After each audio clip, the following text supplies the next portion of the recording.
Okay. One more really quickly. I have to, because I saw it, and it's just so easy. So, here we go.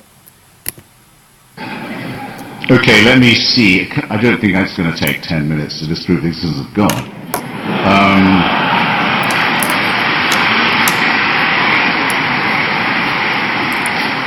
So he's trying to disprove the existence of God. Keep that in mind and listen to his arguments carefully. Let me try to mute this. The atheist proposition is the following.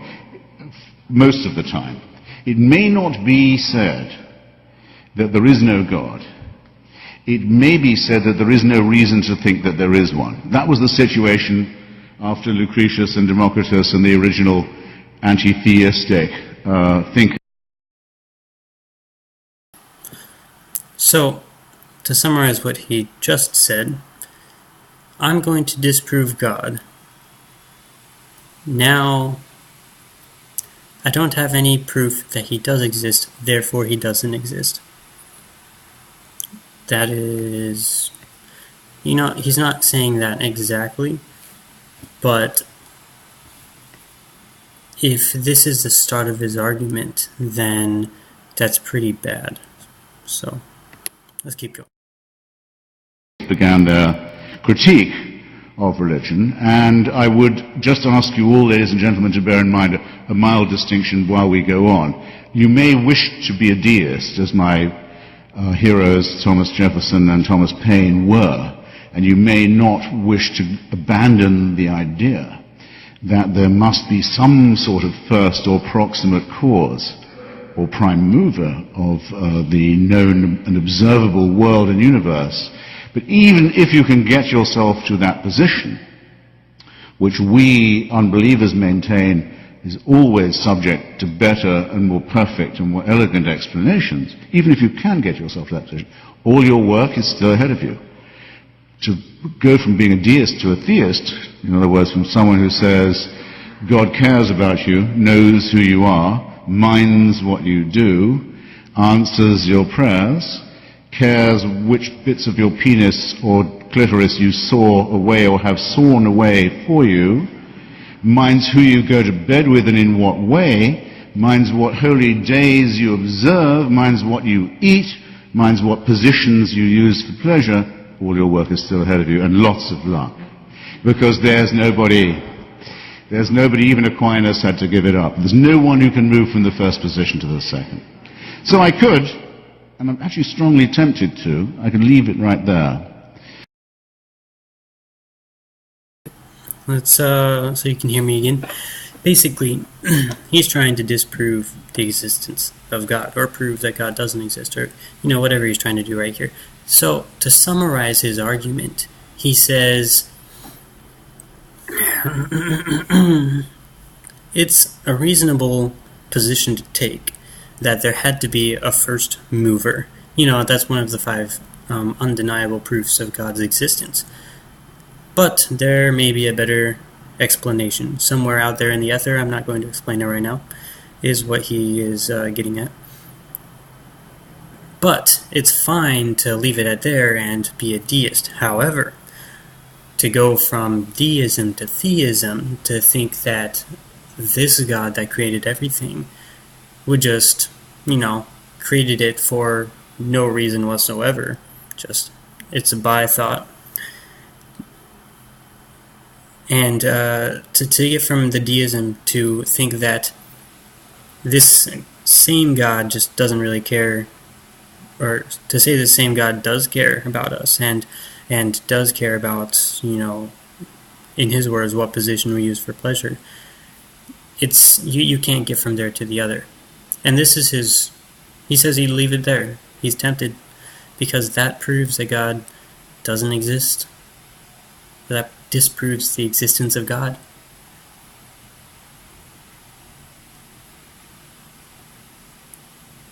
I mean, I'm sorry, but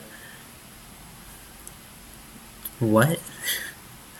That doesn't say anything. That says, you have a good argument, but I don't agree with you. Okay, whatever, Christopher. It's unfortunate he's dead. But then it's not in my nature to let off a captive audience so easily. So I'll add a couple of things. The reasons why I am glad this is not true would, I suppose, be the gravamen of my case. Some people I know who are atheists will say they wish they could believe it. Some people I know who are former believers say they wish they could have their old faith back. They miss it. I don't understand this at all. I think it's an excellent thing that there's no reason to believe in the absurd propositions I just admittedly rather briefly rehearsed to you. The main reason for this, I think, is that it is a totalitarian belief. It is the wish to be a slave. It is the desire that there be an unalterable, unchallengeable, tyrannical authority who can convict you of thought crime while you are asleep, who can subject you, who must indeed subject you, to a total surveillance around the clock, every waking and sleeping minute of your life, I say of your life, before you're born, and, even worse, and where the real fun begins, after you're dead. A celestial North Korea. Who wants this to be true? Who but a slave desires such a ghastly fate? I've been to North Korea. It has a dead man as its president. Kim Jong-il is only head of the party and head of the army. He's not head of the government or the state. That office belongs to his deceased father, Kim Il-sung. It's a necrocracy. A thanatocracy. It's one short of a trinity, I might add. The son is the reincarnation of the father. It is the most revolting and utter and absolute and heartless tyranny the human species has ever evolved. But at least you can fucking die and leave North Korea.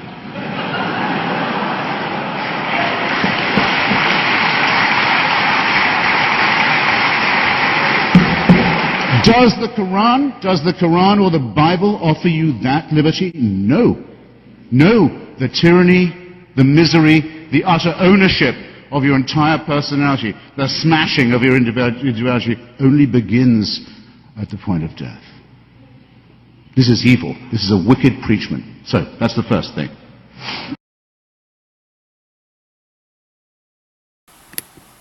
Okay, so he claims that it won't take 10 minutes to disprove God.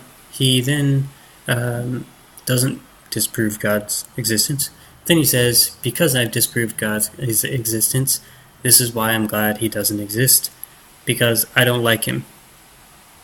You know, I've noticed that a lot of his arguments, pretty much all of his arguments, could be summed up in that one phrase. I don't like him, therefore he doesn't exist. Christopher Hitchens right there. Let's continue. Second, it attacks us in our deepest, most essential integrity. It's an insult to us in other ways. It says that we, you and I, could not, individually or collectively, decide upon a right action or a right thing without celestial divine permission. We would not know right from wrong if we did not have heaven's permission to do so. Where else, how else could we know? Our human solidarity, our innate knowledge of right and wrong, our acute awareness of what is fair and what is unfair, what is just and worthless to us, these come to us also as gifts from the great unassailable dictator enthroned. What could abolish our integrity? What could abolish our honesty, our decency, our dignity more than that? The third.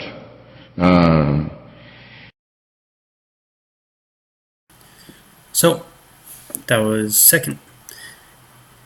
I'm glad he wasn't going to go on for 5 minutes with that, but basically, again, you know, I don't know why he's bringing this up. It doesn't really help his case at all. It's just saying that without God, or it's insulting to say without God, we wouldn't know right from wrong. So? So? That's not relevant to the question. And it's also just not true. And yeah, it could be insulting to you, but who cares? Without God, there is no objective moral standard. I like to say personally that Christians, you could say religious folk, people who believe in God, but I like to say just Christians. We have a monopoly on morality. That's not to say atheists can't be moral. That's just to say they get their morals from us. So we are the owners and the manufacturers and the spreaders of morality. And yeah, so we have a monopoly. There we go. Continuing. Is a little more pragmatic. Religion is our first, that's why I'm so fascinated with it, it's our first version of the truth. It's our first attempt as a species. It's what we tried when we didn't know anything. We didn't know we lived on a spherical planet. We didn't know that our planet revolved around the sun. We didn't know that there were microorganisms that explained disease. We thought diseases came from curses or witches or ill-wishing or devils or dust devils. We didn't know anything from the childish, terrified, ignorant origins of our animal primate species. We come to religion. It's also our first attempt at philosophy, our first attempt at morality, our first attempt at healthcare, actually, but because it was our first, it is our worst. We now have better explanations for all these dreads, and we have cleared up all of these mysteries, yet we still dwell. And in some countries, in some societies, not just dwell, but live under a totalitarian regime that forbids us to think about the progress that has been made, or denies us the knowledge that these advances have in fact occurred. So it has become, where once it probably was an aid to our survival, a really great peril to our continued ability to live as a civilized species. Thus, it seems to me that in point of its proposing of a totalitarian solution to what is after all a real problem, to its ghastly reliance upon the supernatural rather than the much more miraculous, much more beautiful, much more elegant, much more numinous, much more harmonious natural explanations. Think how much lovelier Einstein and Darwin are. Think how much more elegant and persuasive they are than the idea of the burning bush, or the demand that without circumcision there can be no redemption. Just picture it, and then I'll give you one final thought experiment. This is what you have.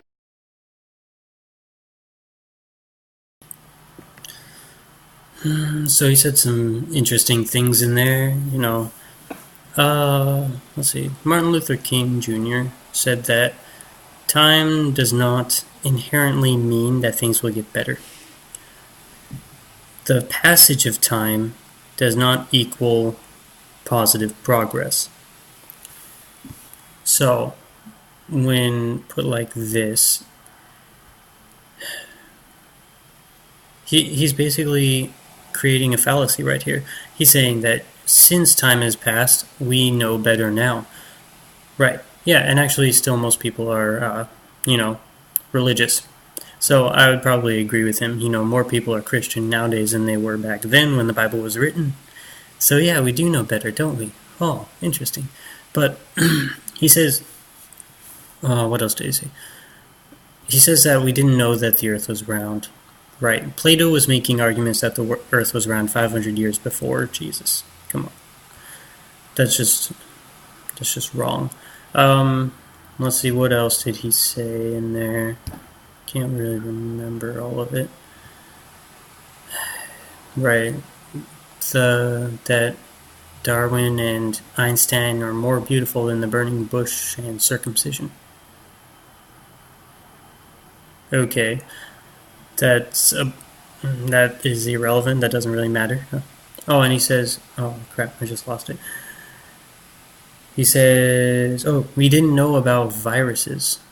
That's very interesting because actually there have been studies that have compared the biblical uh, mandates when it comes to dealing with certain diseases and discovered that they actually knew exactly what to do when there was a virus around, in Leviticus. Interesting, huh? Very interesting. How did they know that? I have an idea. I have a theory on that. Oh, you probably already know what I would say, though, so let's just continue. Have to believe now, if you're a monotheist. Because we now know things we didn't used to know. We know that the human species could be as much as 200,000 years ago. It becomes separate from the Cro-Magnons and the rival prehuman species. Could be as little as 100. Richard Dawkins thinks 200,000. Francis Collins, who did the Human Genome Project, who's, by the way, C.S. Lewis kind of Christian, thinks 100,000. All right, I'll take 100. I'll take 100. Here's what you have to believe.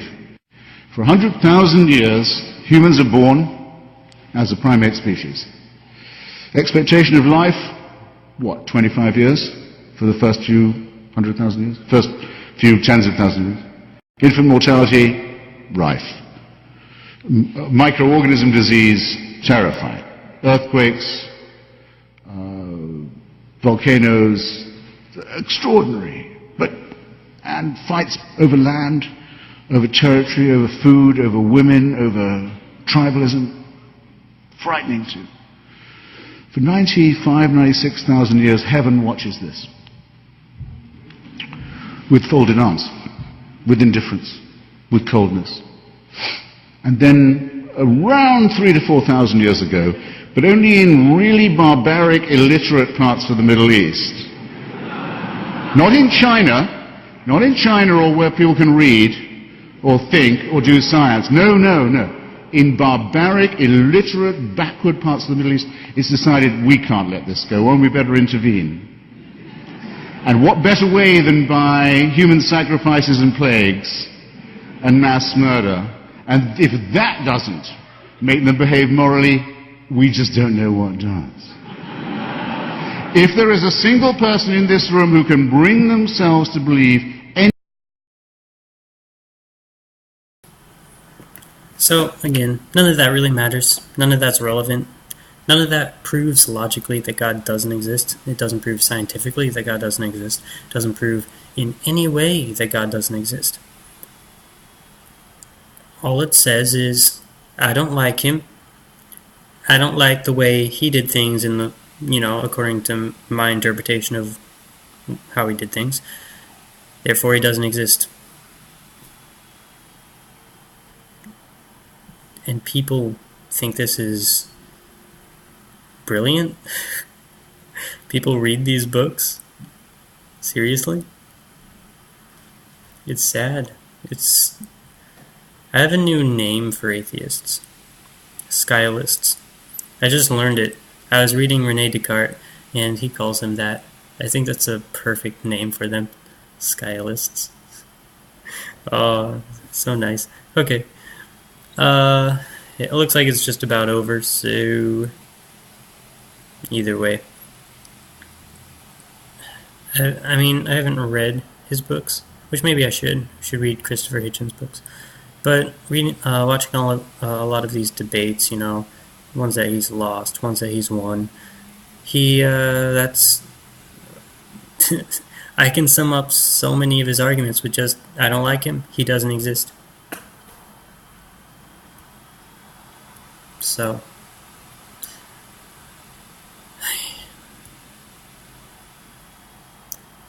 I don't know. It saddens me that people fall for this. Good night.